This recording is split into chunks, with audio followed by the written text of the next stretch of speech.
Hello, beautiful, sexy friends. Center of Light tonight. Expanding technology. Wow, there's a lot. I'm going to be bouncing around to get this muscle memory thing going, this way of doing things. So thank you for your patience. Tonight is Center of Light mystery. Anyone who gets this correctly, what the mystery is, I'm going to send you some gifts. You just pay for the shipping. Sounds cool? All right. Tonight is Center of Light mystery. Everybody wants some. I want some too. Let me ask you this question. In this universe,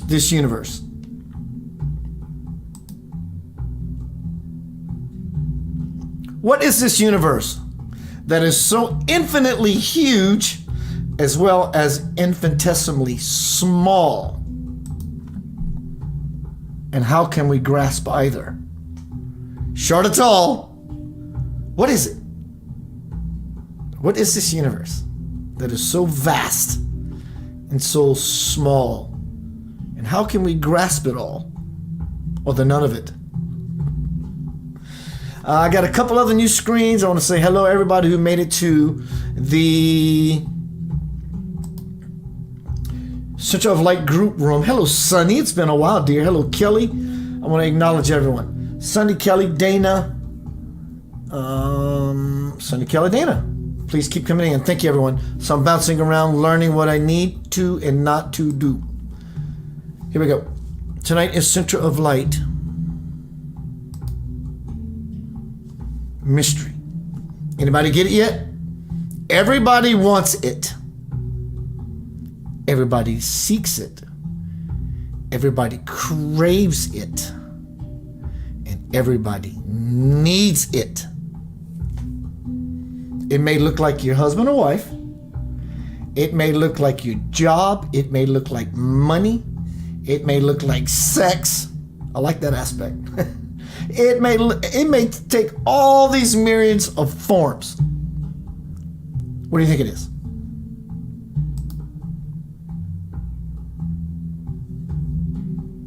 Everybody wants it. What is it that everybody wants and they don't even know they want it? Money, sex, food, water, relationship, Jesus, Buddha, eternal life. Everybody wants. Say it, class. Melinda says, I think she says devotion. That's a good one. But I'm looking for a target. Now, all these answers you're going to come up with are going to provide be the right one. But I'm looking for a specific word. Good one, though. Let's see what's happening on this Facebook over here. Hello, Nicole. Beautiful Nicole. It's been a while, girl. Sunny says, anything can be grasped absolutely by love. Yeah. No doubts about it ever. But in this place that we are, really, what is it that we all seek?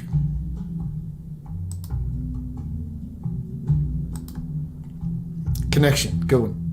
I'm going to let out the bag. Everybody wants some. It's energy. Whether you're doing it on purpose or not. Relationship, manipulation, allowance, appreciation, whatever it is, everyone is seeking energy. Are we not?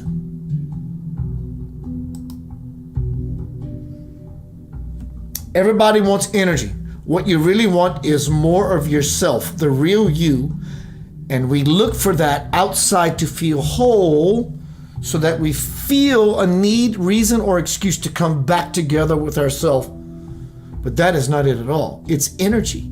Energy cannot be created nor destroyed. It can only change form. It's energy. Spinergy. Synergy. It's all energy. Of course, Einstein's going to make an appearance shortly. as well as Tesla's words, as well as Shunyamurti.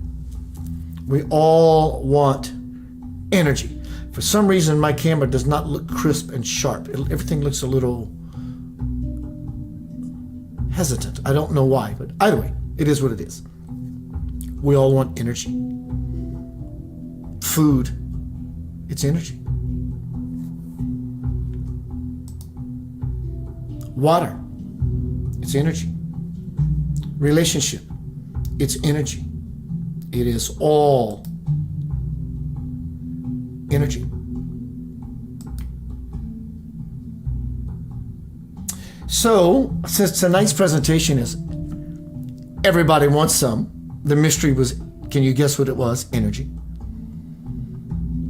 You see this thumbnail with the band Van Halen. Everybody wants some. I want some too.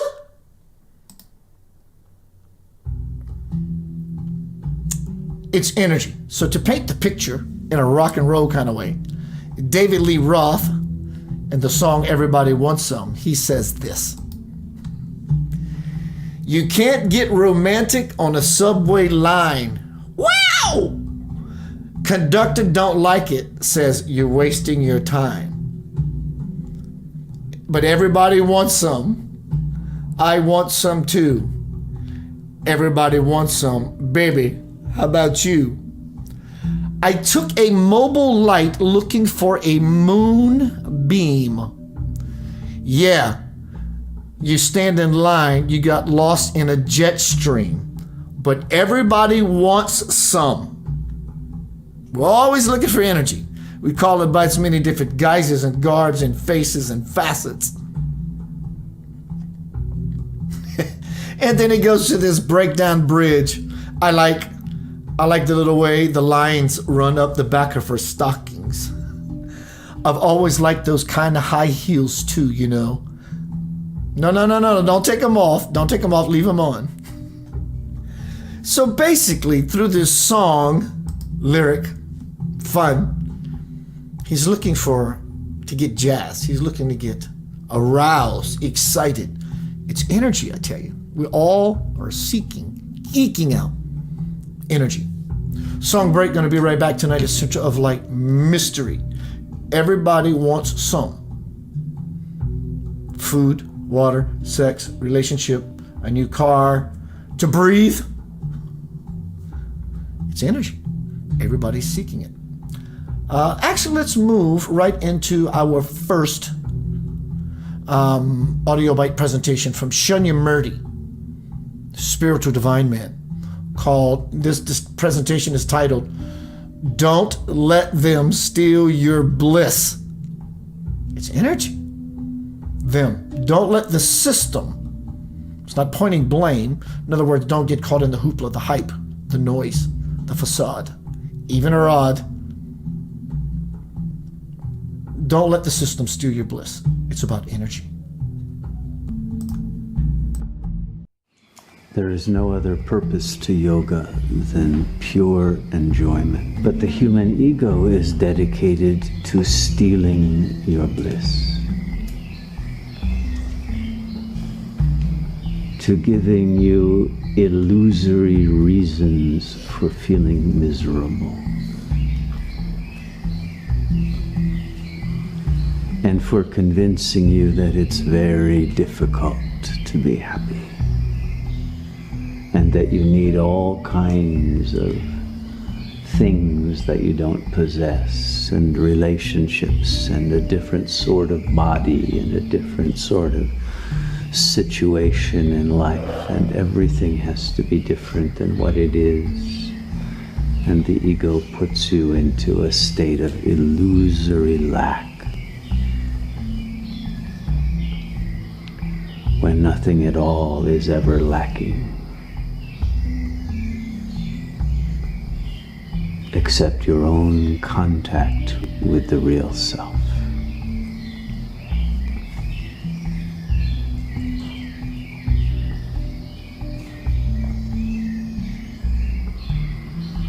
It is that exquisite joy that comes from not thinking,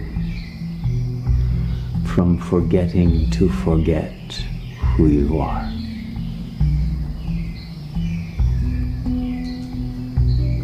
That brings consciousness back to itself, to the purity and simplicity of our natural awareness. And that natural awareness is not personal. It is prior to the illusory creation of a person that exists only as a part of a family system, which is a subset of a social system, which is a subset of a planetary system of illusion based on the desire of the system itself for control of its members. And to control a system, you must make the members feel lack. You must convince them that they need something they don't have, that only the system will provide.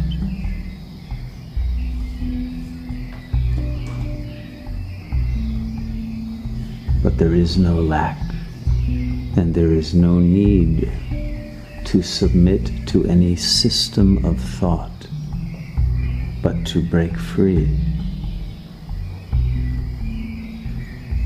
But because the system is already internalized, the breaking free cannot happen at an external level. That is insufficient.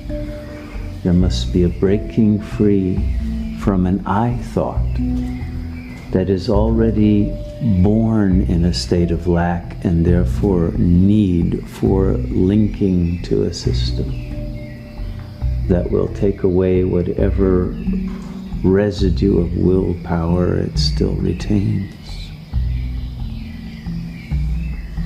And thus the only link that must be made is to the real self.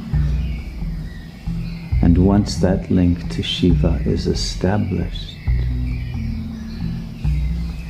then the power of freedom, the power of presence, the power of love, the power of clear thinking, the power that is without need and without otherness, keeps the very train of thought of the ego in a state of remission from its sickness of a demand for validation from an other, from a demand for desire, from a demand for filling an illusory lack, for stabilizing oneself, for conferring security. And once there is no longer that need, then there is also no longer its shadow of hatred, anger, rejection, despair, anxiety at not being able to get those needs met. And thus there is neither blame nor desire. And the consciousness is no longer seduced by illusion of an other who will either rescue or will be dominated or can be destroyed in order not to disturb one's lacking peace. But all of those illusions come because the I thought itself is already inherently peaceless, because it is consciousness cut off from its own source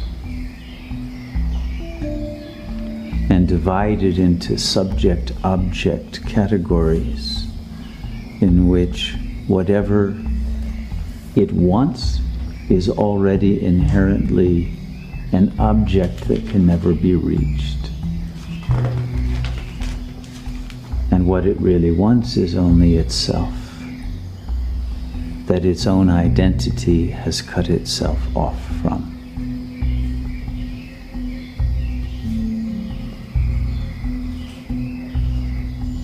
But all of this complexity of illusion can be cut through at a single stroke, simply through the act of presence. The act of transcending language, which continues the illusory alienation and separation from the self. And the ability to think holistically, transconceptually, that comes with the realization of pure awareness that always already contains all that is real, and therefore is without need or fear or lack or desire.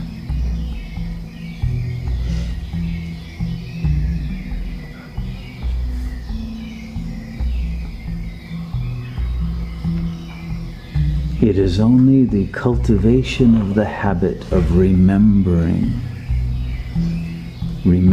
who you are, and remembering to forget who and what you are not,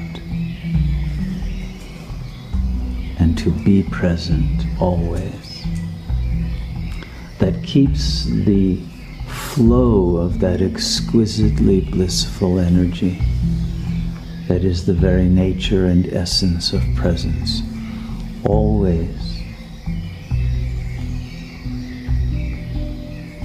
lifting the consciousness beyond all illusions of obstacles. And that flow of Shakti, that current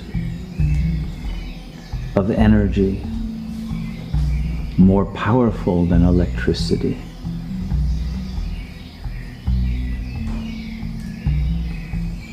and that produces the blissful realization of the infinite self, is always inherently flowing when the ego has not cut itself off from that source through its identification with the body.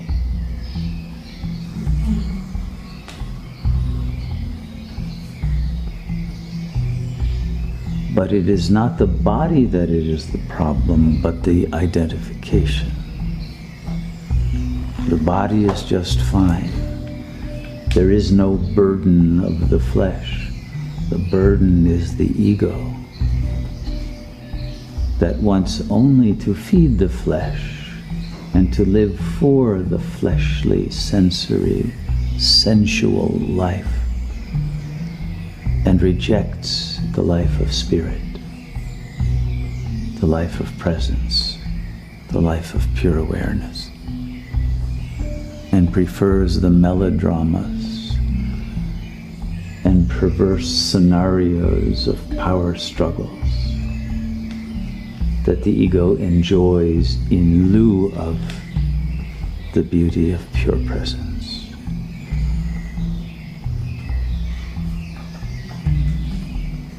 The simple solution is to not allow the ego to steal your bliss,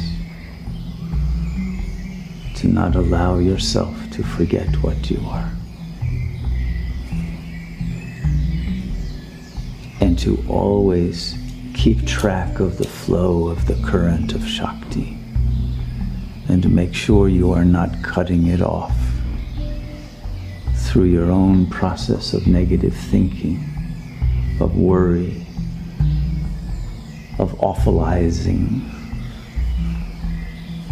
of creating scenarios that bring about your own depression and anxiety that have no reality.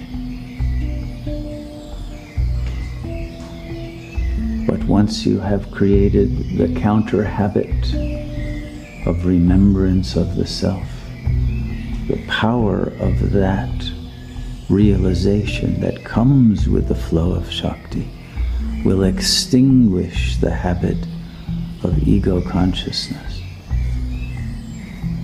and the fall into the fantasy of bodily existence. And the realization will come by itself that all that is consciousness. There are no bodies. There is no matter. All of this is mind nature. All of this is consciousness that is indivisible and eternal. And therefore all is well, all is perfect, all is just as it should be. And the only glitch was one's own failure to perceive reality as it is.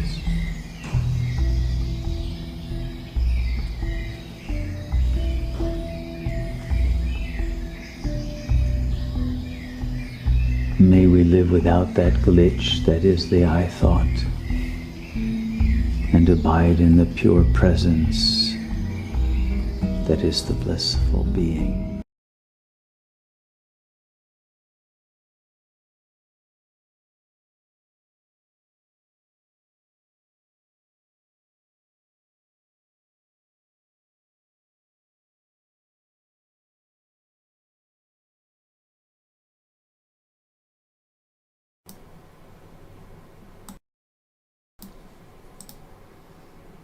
Welcome back to Center of Light. Tonight is this. It's energy. And it lives right there. The big bang of it all lives right there. And to be able to understand and see that very big bang in a new way versus just scientifically is to be able to open this up. It's energy. What you want is energy. You want sex, you want energy. You want food, you want energy. You want water, you want energy. God is raw, powerhouse, energy. End of story. It's over. Thank you very much. Good night. And in fact, you are 98.6 degrees of it. Energy. You walk out into a 96 degree day, temperature day. You're sweating buckshot, aren't you? But yet, being yourself at 98.6 degrees, you don't sweat. You just you. You emote, radiate this brilliant light of you. In fact, what many people do unconsciously, they seek energy. We all seek energy. But unconsciously, it turns into manipulation and self-gain. But little do we realize that there's another aspect of the human being, a little deeper, a lot deeper. When we fall into actual conscious flow, we get sis bro, everything we want without the manipulation, which creates a karmic backlash. It's all energy. We're all looking for it. Let's walk into Big Daddy himself, Albert Einstein. Who can tell us more about Albert Einstein and Tesla, which is coming up about energy, than these two knuckleheads? I'll see you shortly. Stick around. Center of Light. It's no longer a mystery. It's energy. Everybody wants some. Tesla. Excuse me, Einstein.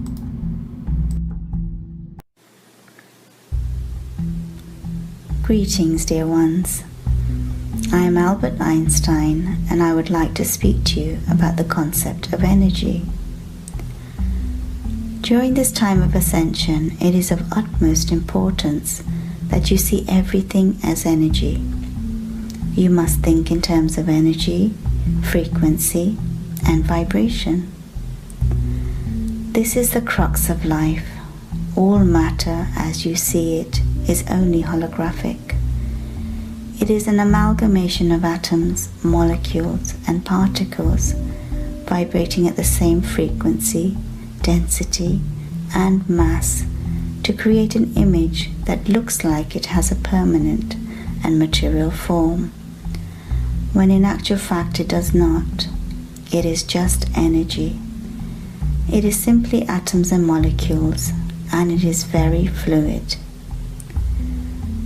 If you are to understand that nothing is concrete, that nothing is permanent, and that if you change the frequency and vibration of your atoms and molecules, then they can take on a new form and vibrate to a new reality. Nothing is permanent, everything is changeable, and everything is energy, vibration, and frequency.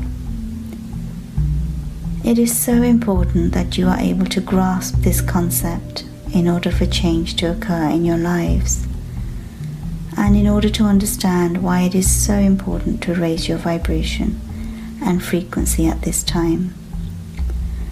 And in order to understand and experience more positive people, situations, outcomes, and realities in your lives, and resonate to a new frequency that you wish to vibrate at. This will create that new reality for you. Nothing is permanent. Everything in our lives can be changed by changing our internal frequency and vibration. This is a fact. This is not philosophy. This is physics. This is our truth. And this is how we bring about change in our lives. To understand the laws of the universe, one must understand this concept and fact. What you see as a chair, a table, a car, a house, is just a collection of atoms and molecules that are vibrating at the same frequency, vibrating in a mass to form a shape, which to the naked eye looks permanent and fixed. Emotion is energy and vibration. Illness is energy and vibration. In order to lift your emotions from sadness, bitterness, anger, resentment, anxiety, etc., you must raise your vibration so that you can experience joy, love, peace, balance, and abundance. When you, the people, raise your collective frequency and vibration and come together, you take on a form. You resonate together and you become a movement, a flow of energy, a force. And as individuals raise their individual frequencies and vibration, they can then resonate towards this force. When I was in human form, I understood this and so experimented with relativity. Every image that is formed, every color that you see is not permanent. It is vibration, a collation of atoms and molecules. Once you grasp this concept, you will no longer feel stuck in your lives. You will understand that you are the creator and you can experience change by raising your frequency and your vibration. This is of utmost importance for you to know, feel, and resonate with throughout your being, so that you can migrate towards the fifth dimension, which is vibrating at a much higher frequency of love, joy, abundance, and unity. We wish for you as humans to experience this in your lifetime. We wish for you to know that no situation is permanent. And we wish you to know that there is a beautiful world waiting for you that exists on a higher vibration that you can and have the opportunity to experience now in this lifetime. Give yourselves permission to understand this and accept this concept and see yourself and everything around you as energy, not permanent, not fixed, and not stuck. You have the power to change your life by changing your frequency and changing your vibration. You are energy, and there is nothing more to it. Many blessings, Albert Einstein.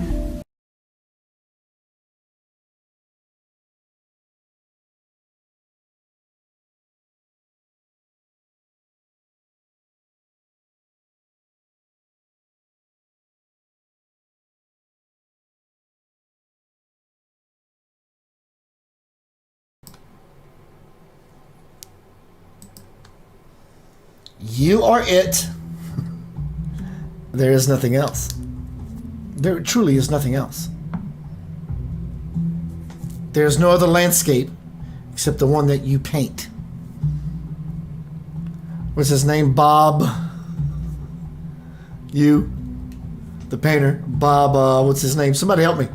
Bob. It's you. You're the painter. There's nothing else. It's energy. You are a beam of light planted here on this earth for a moment at a time. Bob Ross. Welcome to Center of Light tonight, a Center of Light mystery. The mystery was, I was hoping someone would get it. I still want to give some stuff away. You pay for the shipping, contact me, I'll give some stuff away. Keith, what do you got for me? Send me an inbox or leave it here. Mystery. Everybody wants some. Food, energy. Water, energy. Relationship, energy. Sex, energy. Job, energy. Money, energy. It's all energy. Breath. The invisible power that it is. It's energy. Chi, Shakti, Shaktipat, Prana, energy. Synergy. Not only do we want energy, the fact that we seek it and eke it from others is about synergy. But versus manipulating unconsciously other people to get what we want, when we become conscious ourselves, they become involved in our experience, the river of life itself, and then we get with what we want without any karmic backlash. Very, very important. Let's hear from Big Daddy himself, Nikola Tesla. See you shortly. Have you ever wondered what it would be like if you could power your entire home with one small piece of technology? What about if that piece of technology was the size of a smartphone and took up next to no space in your house, pulling energy from the quantum vacuum? You could say goodbye to the days of paying your utility bills. Nikola Tesla famously said that no free energy device will ever be allowed to reach the market. Further to this, when Tesla had a car with antenna placed on it and was running it around town as the batteries charged themselves, J.P. Morgan reported to have told Tesla, "If we can't put a meter on it, we don't want it." In 1901, Tesla started building the Wardenclyffe Tower with funding from J.P. Morgan. Tesla hoped he would be able to create a wireless system to take the world off the grid. When Marconi beat Tesla to wireless radio transmission across the Atlantic, Tesla changed his plans for the tower. When J.P. Morgan learned of Tesla's plans for free energy, he immediately cut funding to the project. After all, Morgan was a titan of electricity in his own right, a Goliath in the copper industry, as well as being a capitalist whose work focused around profiting from others. In 1905, Nikola Tesla submitted a patent entitled The Art of Transmitting Electrical Energy Through the Natural Medium. Tesla had realized that the ionosphere was filled with electrical energy that could be easily tapped into. Seeing the world as one big electrical generator, Tesla believed that by using an appropriate medium, limitless energy could be harnessed from the magnetic poles which the planet centered around. Tesla wanted to condense trapped energy between the surface of the Earth and its upper atmosphere and transform it into an electrical current. The sun, to Tesla, was merely a ball of electricity, positively charged with potentially 200 billion volts.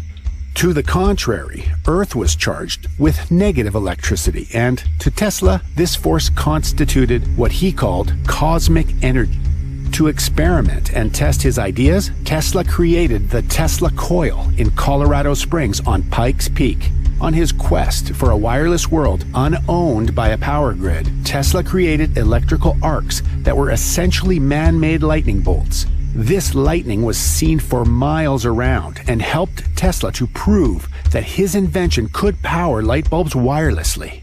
In 1931, Tesla claimed to have finally harnessed these cosmic rays in the Brooklyn Eagle, explaining that he had caused the rays to operate a motor device.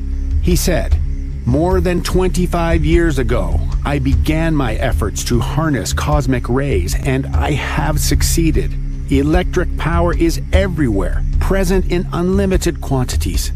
This new power for the driving of the world's machinery will be derived from the energy which operates in the universe without the need for coal, gas, oil, or any other fuel. So why, after so much time has passed, do we still use metered linear energy sources to power our daily lives? Our household and workplace machines and most personal devices we use all still run on grid-provided electricity instead of this apparent free energy, which was meant to be so readily available. Utilizing this energy would finally stop the global reliance on fossil fuels and nuclear power. However, from a macroeconomic stability perspective, this is their worst nightmare. 99.999% of people on the planet would benefit from this, leaving less than 0.001% of the population out of pocket.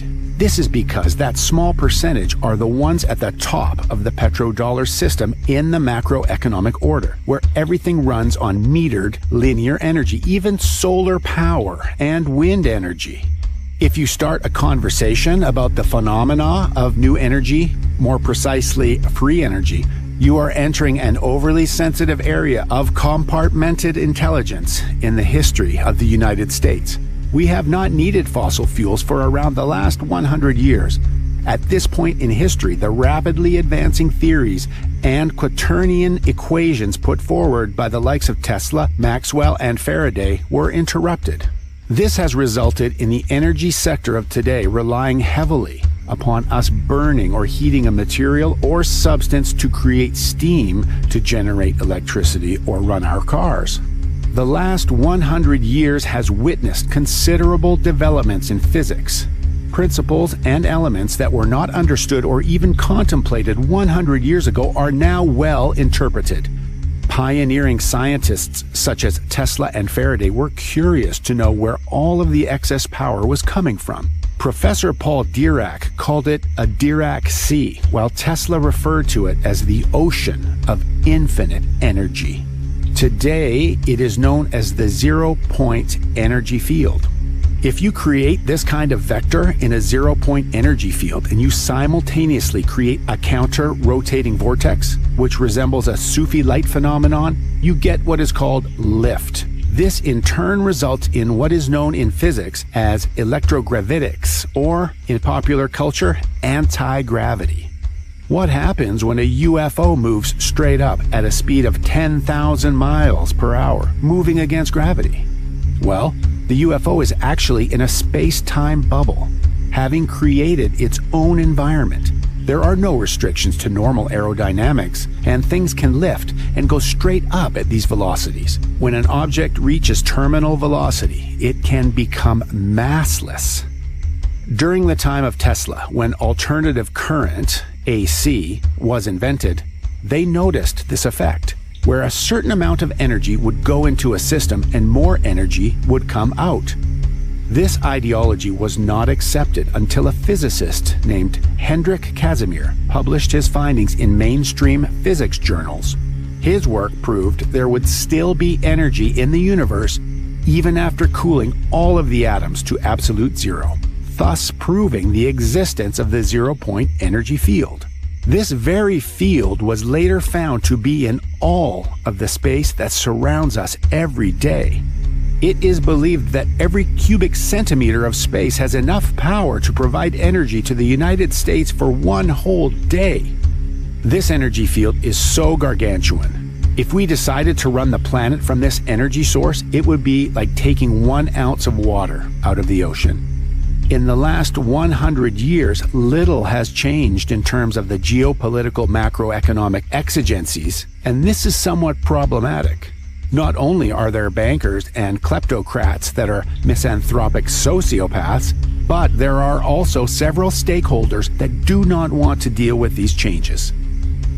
Even if you do not accept that in your paradigm, the inhumanity of keeping these sciences and technologies away from the public and the poverty that it engenders is beyond comprehension. For instance, electrifying the Indian subcontinent to provide everyone with all of the energy they need using the conventional energy systems of today would cost trillions of dollars. Every couple of years, there are around 1,000 new coal fire-burning power plants being opened in China, India, and elsewhere without scrubbers. In the Pacific Northwest of the United States, you have a huge amount of pollution that has drifted across from Asia due to the lack of scrubbers at the new plants. When you take a closer look at the cities such as Beijing and Shanghai, the air is almost not breathable at all there. One of the main reasons Nikola Tesla was interested in free energy was because he learned that there was a warming of the planet caused by man-made sources of atmospheric pollutants. Tesla may have been the first person to consider in detail the effects of this phenomenon now commonly referred to as global warming or the greenhouse effect. It is not just the air that is becoming more polluted. If you look at the oceans, you have instances such as Fukushima reactor releasing radioactive material into the ocean, in addition to CO2.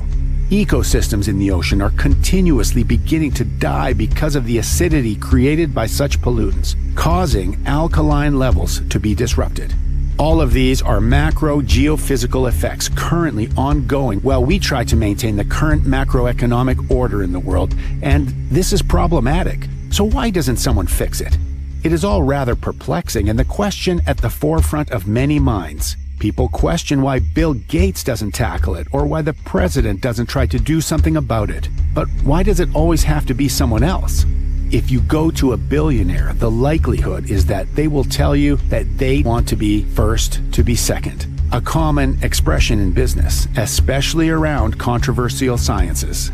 Nobody wants to be the first to stick their neck out, so it becomes a leadership issue.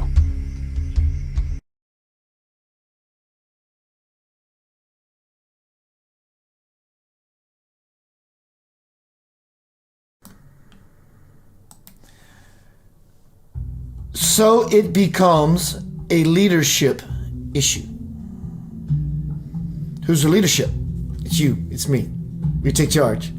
Da, da, da, da. And we move forward with full force, full military might. I don't mean smite, I mean spiritual warrior light. Make it bright. Mother Earth, plight. She's asking. People say climate change, global warming is not real. Horseshit. You will face said consequences, not out of praise or punishment, because you're not supporting the mother who takes care of us. There is no other. The earth.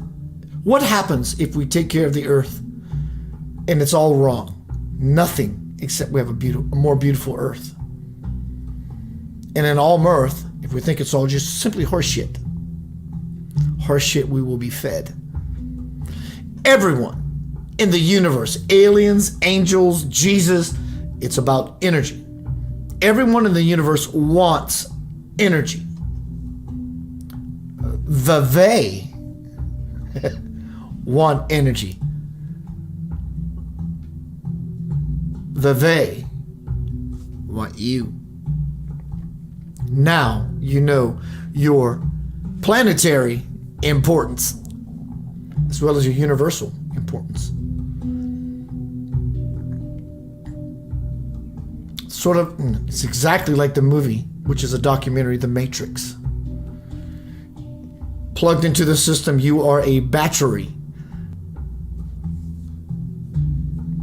Assault and battery.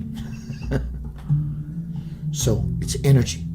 It's all energy. Conscious or not, we all want energy. Not only do we want it, when we go unconscious, we start to starve for it, fight for it, and we don't realize it. The ever expanding source, the cyclical nature of infinity lives here. It's always here. It always performs. It's always present. But we can become present with it and make it very advantageous, not only for ourselves as we gobble it up, but there's enough to go around. You cannot diminish the fire of a flame by simply igniting someone else's candle. You can't do it. Energy cannot be created nor destroyed. It can only change forms. From Homecoming, Crossing the Bridge to the Soul. My bestseller about 2 years ago. Now we're going to get into what can we do with this energy of ours, this prana, this chi of ours. Now that we understand that, I'm 98.6 degrees of energy, and I'm standing in a 98.6 degree temperature day. That's hot. You feel that shit, don't you?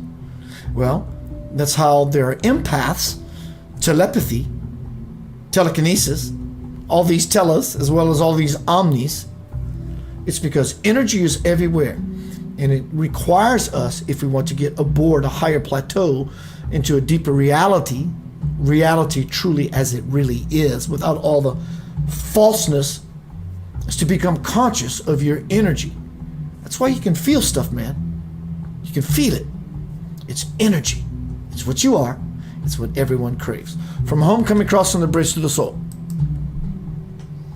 I start off by asking Spirit, will you please tell me how to manipulate energy so that I can make my life work better?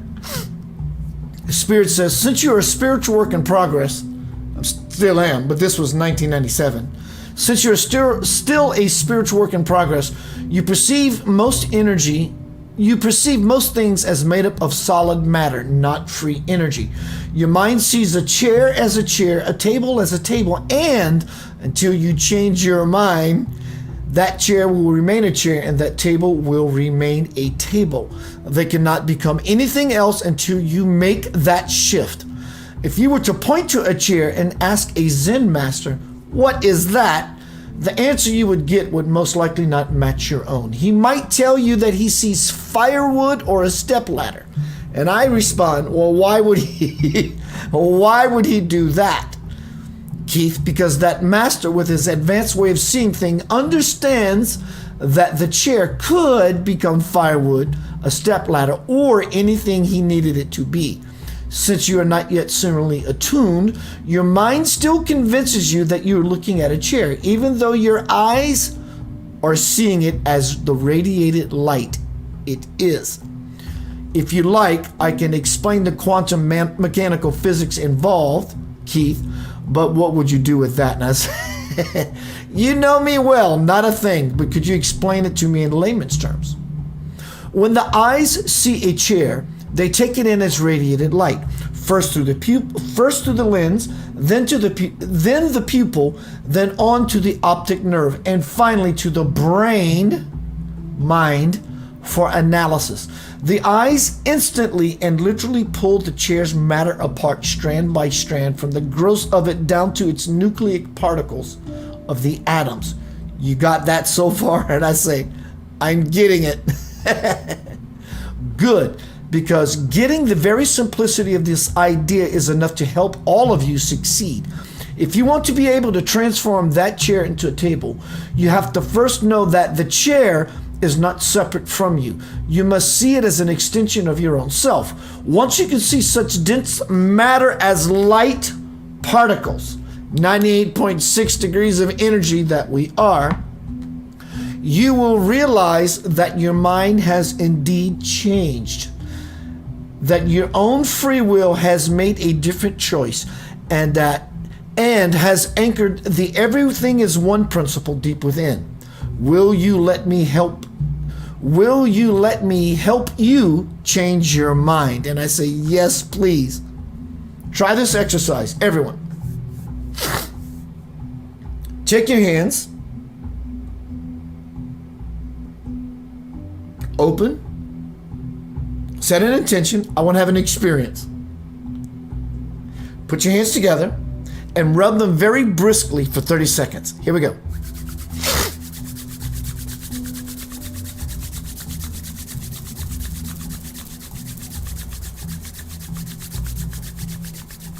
Keep on. It's going to be fun. It is fun. You will have an experience. Pause. Open your hands. Bring your hands together slowly, but surely. Begin to do this. You feel that ball of light, that ball of you and all the light. Bring them together closer, and you can feel the pressure. Now what I want you to do is pull one hand away, and at such distance, begin to do this. Or this. Or this. Whatever it is you want to do, you can feel it. You, my friend, energy. You feel that? This is how you manipulate your experience, by being in touch with truly, not only wisdom-wise or inspiration-wise or knowledge-wise with who I am, but to really experience who you are. So now try this. Find something in your room where you are, a chair, a person, whatever it is. Just find something that just says, look at me. And you look at it. And you look at it. And you look at it. Now what I want you to do is relax your gaze. Back up. Still look, but just simply back up. Soften. And look about this far around what you're staring at. Relax your vision, and you will see an invisible energetic duplicate, depending on the lighting in your room. If you go watch a rock band, hello Roxanne Smith, if you go watch a rock band, and I suggest you do for any band, musicians, for this reason alone, someone who has a good light show, and you're standing right next to the singer or a guitar player with the lighting, look this far around them. Same as when you're driving down the highway tomorrow or soon, and you're just chilling, and you listen to some cool music, and there's a tree line in the distance. In that distance, look this far above the trees. You will see an invisible duplicate. It's the heat signature. It's that which is reality before it manifests in a physical way on the physical plane. Look across at the chair from where you're sitting, or whatever it is you're looking at, and let it reveal to you what is really there. Radiated light. Now begin to look at it without judgment. In other words, that's not my husband or my wife. That's not a chair. That is not a plant. I'm just taking it in. This will help open up the vision capacity to be able to see more of what we actually are, the energy self. Hence, no judgment. Take it in as purely as the eyes do. The eyes have no judgment. The eyes just take in radiated light. Say to yourself, there is no chair. What I see is light. Then keep looking, keep looking. And I say, whoa, because I saw it. And then Spirit responds, what is it, Keith? And I say, I saw little flashes of light all over it. What you saw were the random blips of energy that gave the chair its form.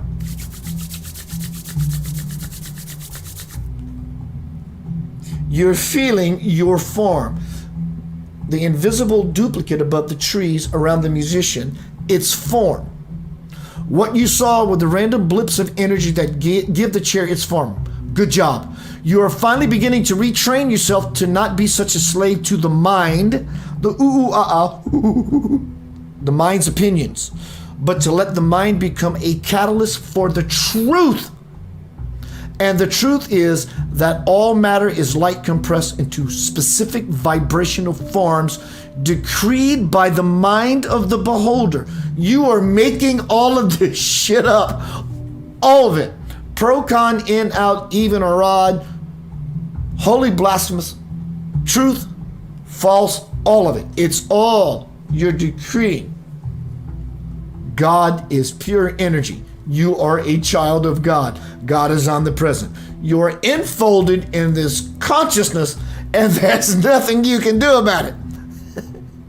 When you begin to see your own light in all things, you will then be able to transform your life, because your thought or will be imbued with the power to create with mere intention. And do not forget to use my love as your constant source of power.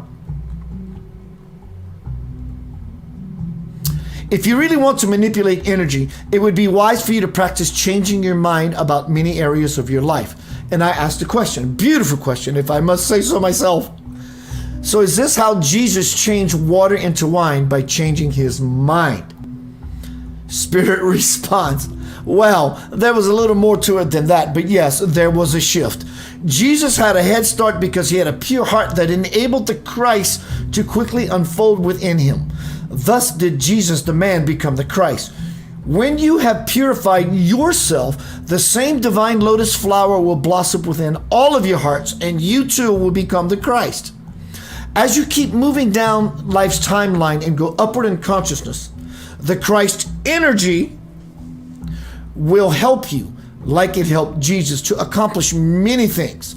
Once you begin to make that kind of shift, you will find physical reality and lighter realities can be experienced simultaneously. I am doing this. But your transition into lighter realities will depend solely, S-O-L-E-Y, but solely the soul, up to you.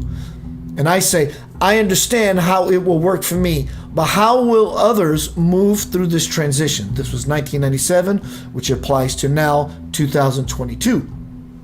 Most people will go through it at a moderate pace. This will give them the time to understand what is happening to them more clearly, to work with it, manipulate it, mold it, experience, refine the process, and to apply it. And once everyone really gets the hang of it, you and they may not only want to move in and out of alternate realities, but you may decide to manipulate physical matter to create playthings to enjoy. And I say, wow! On the other hand, when you all become aware that you are the light that created your bodies, your energy bodies, you can just as easily create new ones.